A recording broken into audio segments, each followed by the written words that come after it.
Assalamu alaikum wa rahmatullahi ta'ala wa barakatuhu.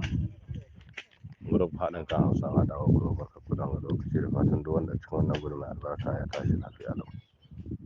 Bayan haka kun ga alamun sanarwa nan na aiko. To sanarwa ce wadda ta hito daga ambasadar mu wanda Abidjan da kuma mutanen Okonsai su sun koyi kira da sahen ga. Sun ka ce mu haɗa mu duk bakin wani mai bara. Duk bakin wani mai bara ɗan Nijar ba a sa wai wanda Allah ya halo ko wanda a gurmu ko makaho ba, sun ce duk mai bara na, duk mai bara na, kowa da kowa in dai bara na shi kai shi ƙoƙarin barin bara shi koma wata sana'a ko kuma shi ta gida shi bar dai Cote d'Ivoire, saboda sun ɗauki ɗan lokaci ƙalilan da za a sa iko na Cote d'Ivoire duk inda sun ga almajiri a kame shi a rufe.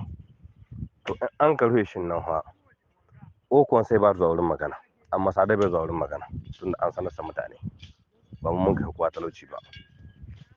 An sanar da mutane don haka kowa da kowa duk wanda san mutumin shi shina bara to shi ƙoƙarin shi bari shi kan wata sana'a ko kuma shi tar shi bar Cote d'Ivoire.